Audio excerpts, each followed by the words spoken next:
نصلی علی رسول الکریم اما بعد اعوذ باللہ من الشیطان الرجیم بسم اللہ الرحمن الرحیم قل ادعوا الذین زعمتم من دون اللہ لا یملکون مثقال ذرۃ فی السماوات ولا فی الارض وما لهم فیہما من شرک وما له منہم من ظہیر ولا تنفع الشفاعة عنده إلا لمن أذن له حتى إذا فزع عن قلوبهم قالوا ماذا قال ربكم قالوا الحق وهو العلي الكبير۔ ابھی آپ نے سورہ سبا کی آیت 22 اور 23 کی تلاوت سماعت فرمائی۔ ان آیتوں کا ترجمہ اور تفسیر اس طرح ہے: قل ادعوا الذین زعمتم من دون اللہ لا یملکون مثقال ذرۃ فی السماوات ولا فی الارض وما لهم فیہما من شرک وما له منہم من ظہیر۔ آیت 22۔ ولا تنفع الشفاعة عنده إلا لمن أذن له حتى إذا فزع عن قلوبهم قالوا ماذا قال ربكم قالوا الحق وهو العلي الكبير۔ آیت 23۔ ترجمہ: آپ فرما دیں کہ تمہیں اللہ کے سوا جن معبودوں کا گمان ہے سب کو پکار لو، ان میں سے کسی کو آسمان و زمین کے ایک ذرے کا بھی اختیار نہیں، نہ آسمان و زمین میں ان کا ساجہ ہے اور نہ ان میں سے کوئی اللہ کا مددگار ہے۔ اللہ کے پاس سفارش بھی کام نہیں دیتی، ہاں جس کو وہ اجازت دے دے، یہاں تک کہ جب ان کی گھبراہٹ دور ہو جاتی ہے تو آپس میں پوچھتے ہیں تمہارے رب نے کیا فرمایا؟ وہ جواب دیتے ہیں کہ سچی بات کا حکم فرمایا، وہی سب سے بلند و بالا اور سب سے بڑا ہے۔ یہ تھا ترجمہ سورہ سبا کی آیت 22 اور 23 کا تفسیر۔ آیت 22۔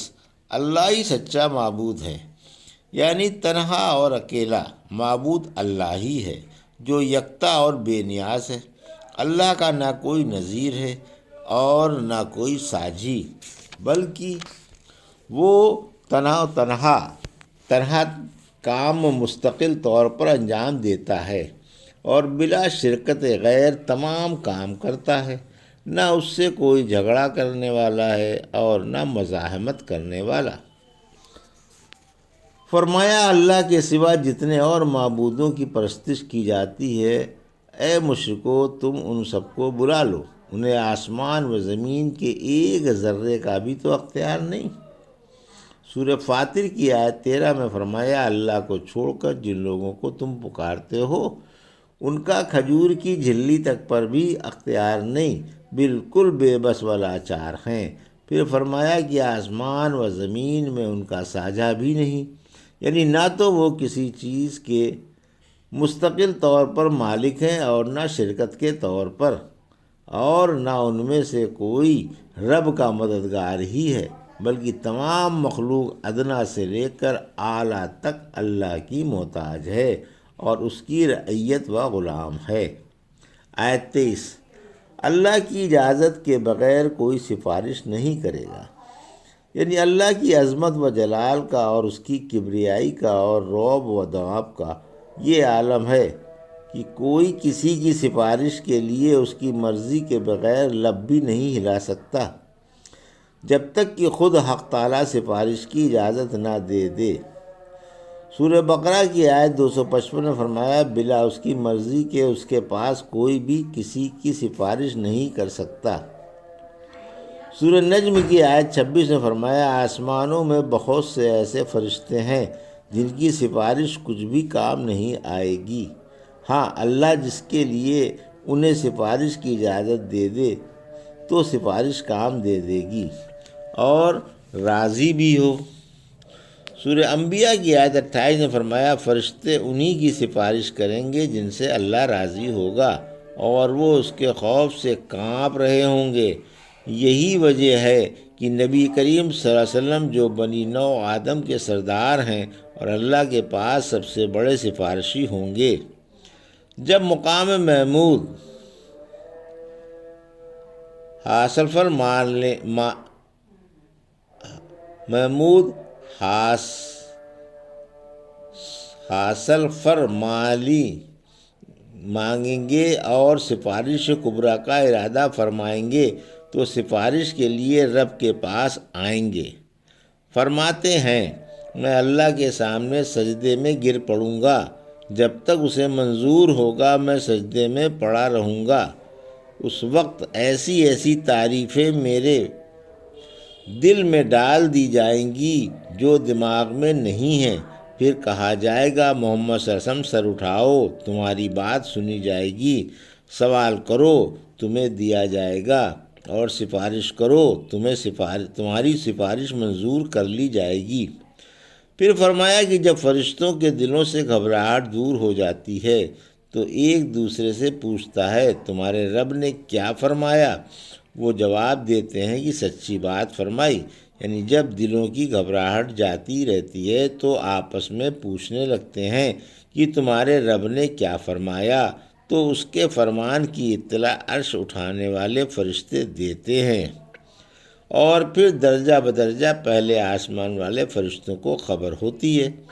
اس مقام سے بھی اللہ کی عظمت کا اندازہ ہوتا ہے کہ جب حق تعالیٰ وحی فرماتا ہے اور آسمان والے اس کی بات سن لیتے ہیں تو مارے مصیبت کے کانپنے لگتے ہیں اور ان پر خود فراموشی طاری ہو جاتی ہے۔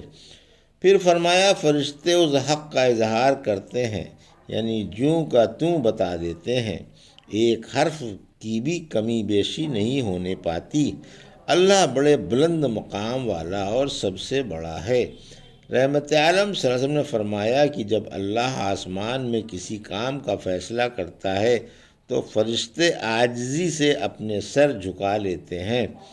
اللہ کا کلام پتھر پر زنجیر کی جھنکار کی طرح کا ہوتا ہے۔ پھر جب فرشتوں کے دلوں سے گھبراہٹ دور ہو جاتی ہے تو پوچھتے ہیں کہ تمہارے رب نے کیا کہا، تو وہ فرماتے جن سے اللہ کا کلام کیا گیا تھا اسے جوں کا توں بتا دیتے ہیں، اور کہتے ہیں کہ حق تعالیٰ سب سے بلند و برتر اور سب سے بڑا ہے۔ پھر کوئی بات چوری سے سننے والے شیطان بھی سن لیتے ہیں اور اپنے پاس والے سے کہتا چلا جاتا ہے، یہاں تک کہ سلسلہ بسلسلہ نیچے والے تک خبر پہنچ جاتی ہے۔ وہ جادوگر یا کاہن کے دل میں ڈال دیتا ہے۔ کبھی تو بتانے سے پہلے ہی اوپر والے شیطان کو انگارہ مار کر ختم کر دیا جاتا ہے، اور کبھی بتانے کے بعد پھر کاہن یا جادوگر اس میں 100 جھوٹ ملا کر لوگوں میں پھیلا دیتے ہیں، اور ایک بات صداقت کی وجہ سے لوگ کاہنوں اور جادوگروں کی ہر بات پر یقین کرنے لگتے ہیں۔ اللہ کسی کام کی وحی کرنے کا ارادہ فرماتا ہے تو وحی کے الفاظ ارشاد فرماتا ہے۔ جب وہ کلام کرتا ہے تو مارے خوف کے تمام آسمانوں پر کپ کپی طاری ہو جاتی ہے۔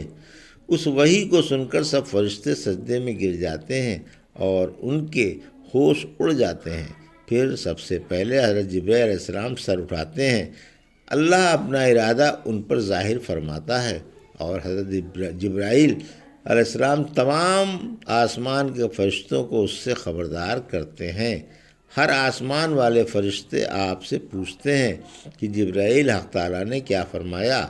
آپ اللہ کی عظمت و بلندی کو سراہتے ہوئے اسے جوں کا توں بتا دیتے ہیں۔ پھر سب فرشتے بھی اللہ کی عظمت و پاکی بیان کرنے لگتے ہیں۔ پھر آپ یہ وحی لے کر اس مقام پر پہنچتے ہیں جہاں یہ وحی بھیجی گئی ہے، یعنی پہلے آسمان پر یا زمین پر۔ یہ تھا سورہ سبا کی آیت 22 اور 23 کا ترجمہ اور تفسیر جو ابھی آپ نے سماعت فرمائی۔ بارک اللہ لی و لکم فی القرآن الحکیم و نفعنی وایاکم بآیات الذکر الحکیم۔